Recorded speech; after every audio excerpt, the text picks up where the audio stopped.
Video اگر اچھی لگے تو ویڈیو کو لائک کیجیے اور چینل کو سبسکرائب کیجیے۔ نبی کریم صلی اللہ علیہ وسلم نے اس کے جواب میں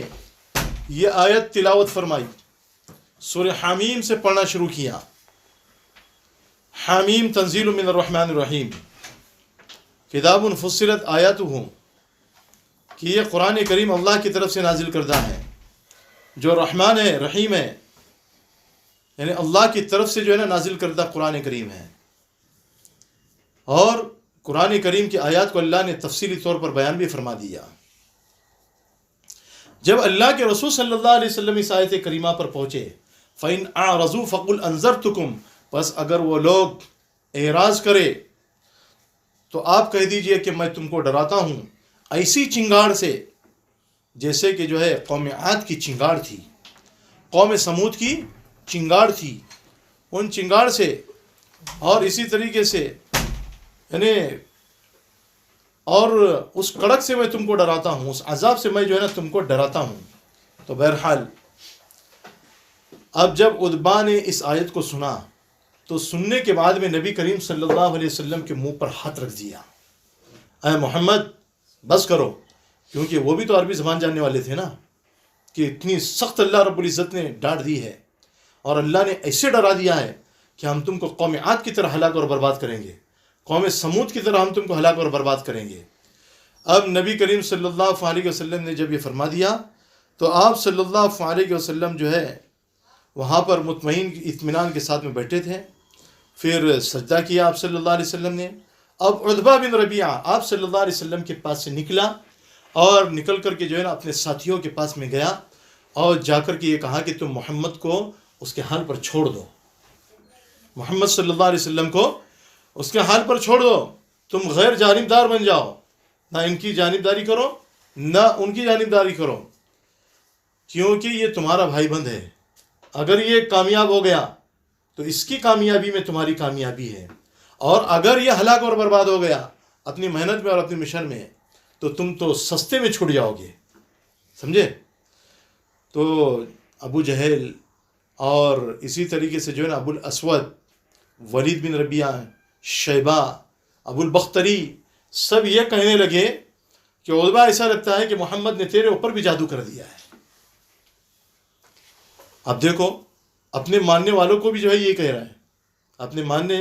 والوں کو بھی جو ہے نا یہ کفار مکہ کہہ رہے ہیں کہ دیکھو تمہارے اوپر بھی جو ہے نا جادو کر دیا گیا ہے۔ تو عتبہ نے کہا کہ جو تمہارا دل چاہتا ہے کہو، برا کہو بھلا کہو، جو کہنا ہے کہتے رہو۔ بہرحال پھر اس نے یہ کہا کہ دیکھو میں نے تو اپنے رائے کا اظہار کر دیا ہے، اب اس چیز کی پیشکش کرنے کے لیے کفار مکہ نے کس کو بھیجا تھا؟ عتبہ بن ربیعہ کو۔ اب جب نبی کریم صلی اللہ علیہ وسلم کی جانب سے صاف جواب مل گیا کہ میں تو اپنے دین پر قائم ہوں، میں تو توحید پر قائم ہوں، پھر اس کے بعد میں کفار مکہ نے واپس جو ہے ایک مشورہ کیا۔ اب یہ ابو طالب کی خدمت میں جو ہے نا گئے۔ اب ابو طالب کی خدمت میں جانے والے کون تھے؟ عتبہ تھا، شیبہ تھا، ابو البختری تھا، ولید تھا، ابو الاسود تھا، ابو جہل تھا، یہ سب کے سب جو ہے وہاں پر گئے ابو طالب کے پاس، اور ابو طالب کی خدمت میں پہنچ کر نبی کریم صلی اللہ علیہ وسلم کی شکایت کی۔ نبی کریم صلی اللہ علیہ وسلم وہاں پر موجود نہیں تھے۔ ابو طالب نے جو ہے کسی کو بھیج کر، نمائندے کو بھیج کر نبی کریم صلی اللہ علیہ وسلم کو بلایا اور جو ہے نا سامنے بٹھایا۔ پھر ابو طالب نے جو ہے کفار مکہ کو اس وقت میں صاف جواب دے دیا، دیکھو محمد جو ہے تمہارے ساتھ میں ایسا کر رہا ہے، لیکن تم بھی تو جو ہے اذیت پہنچانے میں کم نہیں کر رہے ہو، تم بھی تو جو ہے تکلیف پہنچائے جا رہے ہو، تکلیف پر تکلیف دیتے جا رہے ہو۔ تو ابو طالب نے تو اس وقت میں صاف جواب دے دیا، اب وہ وہاں سے چلے گئے۔ اور پھر تیسری مرتبہ جو ہے یہ کفار مکہ اور یہ رؤساء مکہ یعنی واپس مشورہ کر کے ابو طالب کے پاس میں آئے۔ اب ابو طالب نے کیا کیا؟ اس وقت میں تو جو ہے یعنی نبی کریم صلی اللہ علیہ وسلم موجود نہیں تھے، آپ صلی اللہ علیہ وسلم کو بھی جو اپنے پاس میں بلا لیا اور بلا کر کے جو ہے یہی کہا کہ دیکھو یہ کفار مکہ کیا کہہ رہے ہیں، یہ بڑے بڑے سردار کیا کہہ رہے ہیں۔ تو ان لوگوں نے واپس انہی تمام باتوں کو نبی کریم صلی اللہ علیہ وسلم کے سامنے دہرایا جو عتبہ نے آپ صلی اللہ علیہ وسلم کے پاس میں کہی تھی، اور وہ باتیں کیا تھی؟ کیا تم سردار بننا چاہتے ہو؟ تو ہم آپ کو بادشاہ بنانے کے لیے تیار ہیں. کیا تم حکومت چاہتے ہو تو ہم تم کو حکومت حوالے کرنے کے لیے تیار ہیں. کیا تم جو ہے سب سے بڑے امیر کبیر بننا چاہتے ہو تو ہم تم کو جو ہے نا سارا مال جمع کر کے تمہارے حوالے کر دیں گے, تم سب سے بڑے امیر کبیر بن جاؤ گے. کیا تم جو ہے سب سے زیادہ خوبصورت لڑکی سے نکاح کرنا چاہتے ہو تو ہم سب سے زیادہ خوبصورت لڑکی سے نکاح جو باعزت خاندان کی ہوگی اور مکرم خاندان کی ہوگی, بڑے قبیلے کی ہوگی, اس سے تمہارا نکاح کرانے کو تیار ہے. یا یہ تمام چیزیں چاہتے ہو, صرف ایک چیز نہیں, سرداری بھی چاہتے ہو, حکومت بھی چاہتے ہو, مالداری بھی چاہتے ہو اور خوبصورت لڑکی بھی چاہتے ہو, یہ ساری چیزیں دینے کو بھی تیار ہیں, فراہم کرنے کو بھی تیار ہے. تو نبی کریم صلی اللہ علیہ وسلم نے جو ہے نا اس وقت میں صاف یہ جواب دے دیا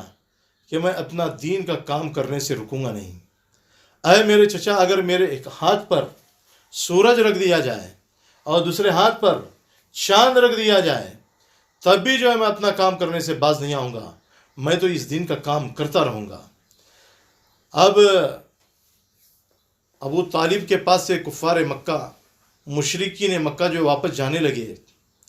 تو ابو طالب کی مخالفت کی اور مقابلے کے لیے چیلنج کر کے جو ہے جانے لگے کہ تم ہمارے مقابلے کے لیے تیار ہو جاؤ, ہمارے مقابلے کے لیے آ جاؤ. اب کفار مکہ گئے تو جانے کے بعد میں ابو طالب نے نبی کریم صلی اللہ علیہ وسلم سے یہ کہا کہ دیکھو, ابو طالب نے نبی کریم صلی اللہ علیہ وسلم سے کہا کہ دیکھو تم نے جو ہے نا ہمارے اوپر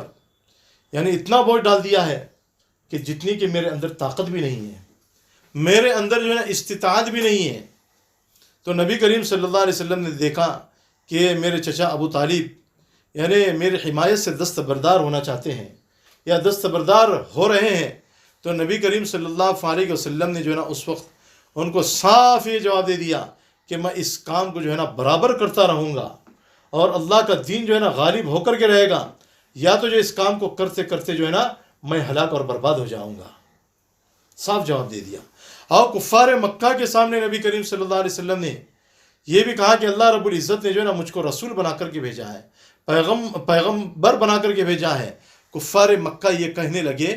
کہ اے محمد, اگر تم اللہ کے رسول ہو تو ایک کام کرو, یہ جو مکہ کے سبز پہاڑ ہیں, عرب کے جو سبز پہاڑ نظر آ رہے ہیں, ان پہاڑوں کو ان کی جگہ سے ہٹاؤ اور ان کو جو ہے نا ریگستان میں لے جا کر کے جو ہے نا آباد کرو اور ریگستان کو جو ہے نا سرسبز شاداب بنا دو, اور ہمارے قبیلے والے جو بڑے بڑے سردار ہلاک اور برباد ہو چکے مر چکے ان کو زندہ کرو, اور ان میں خصوصاً قصی بن کلاب کو جو ہے نا زندہ کرو, کیونکہ قصی بن کلاب زندہ ہوگا تو وہ یہ کہے گا کہ بھئی یہ تو رسول ہے, تو ہم جو ہے آپ کی رسالت کو تسلیم کر لیں گے. تو نبی کریم صلی اللہ علیہ وسلم نے ان کی تمام باتیں سنی. سننے کے بعد میں کہا کہ اللہ نے مجھ کو جو ہے نا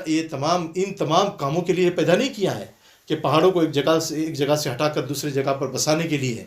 اور ریگستان کو جو ہے نا سرسبز اور شاداب بنانے کے لیے. یہ اللہ رب العزت نے جو ہے نا مجھ کو اس لیے نہیں پیدا کیا ہے کہ میں مردوں کو جو ہے نا زندہ کروں. اللہ نے تو مجھ کو دین اسلام پہنچانے کے لیے اس دنیا میں بھیجا ہے. اللہ نے تو مجھ کو جو ہے نا اپنے حکام پہنچانے کے لیے اس دنیا میں بھیجا ہے.